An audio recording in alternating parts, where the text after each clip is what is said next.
আসসালামু আলাইকুম। One shot ব্লগের নতুন একটা ভিডিওতে আপনাকে স্বাগত। তো আজকে আমরা একটা ইম্পর্টেন্ট জিনিস জানতে চাই। সেটা হচ্ছে ঘাস। আহ ঘাসের অনেক গুণ আছে এবং ঘাস হচ্ছে আমাদের সমাজে সবচেয়ে বেশি হওয়া গাছের মধ্যে অন্যতম। তো আজকে আমরা একটা ঘাসের পিছনে বসে আছি। রনি ভাই যদি ঘাস চেষ্টা করে তো এ হচ্ছে ঘাস। তো ঘাসের বাংলাদেশে প্রচুর ঘাসের জাত আছে। বাংলাদেশে না, দেখা যায় যে পুরো বিশ্বে আহ প্রায় 11,000 প্রজাতির মতো ঘাসেরই জাত আছে। এত ঘাসের মধ্যে মূলত এই একটা ঘাস, এটার নাম হচ্ছে জুরবা ঘাস।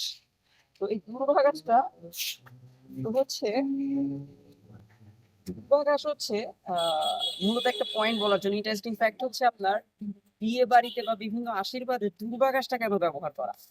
দেখবেন যে বিভিন্ন আশীর্বাদে কপালে দূর্বা ঘাস বা ঘাসের ছোঁয়া লাগায় আশীর্বাদের জন্য। এইটা মানে হচ্ছে, এটা মানিটা বলার আগে আসলে ঘাসের যে জীবনী শক্তি, একটা ঘাস থেকে নতুন ঘাস হয় মূলত একদম গোড়া থেকে, একদম মাটির। আপনি যদি একটু কাছ থেকে দেখানোর চেষ্টা করেন রনি ভাই, একদম নিচে এইখান থেকে হচ্ছে ঘাসের নতুন রানার বলি আমরা। তো এইখান থেকে নতুন করে একটা ঘাস জন্মায়। অর্থাৎ কোনো কারণে ধরেন এই যে জায়গাটা পুরোটাতে যদি আগুন লেগে যায়, এই ঘাসগুলো, উপরের ঘাসগুলো মরে যাবে, ঠিক আছে, কিন্তু হচ্ছে নিচের ঘাসগুলা, এইগুলা, এই যে সিটটা থাকে সেটা আসলে বেঁচে যাবে।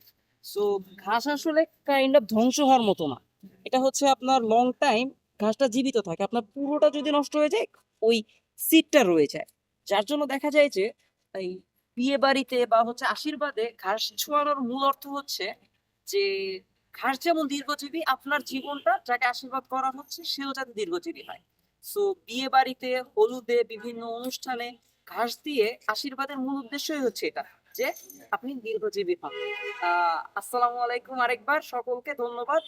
এবং হচ্ছে যে ঘাসের অন্য কোনো উপকারী দিক যদি আপনারা জেনে থাকেন, অবশ্যই আমাদের কমেন্টে জানিয়ে দেবেন। ধন্যবাদ।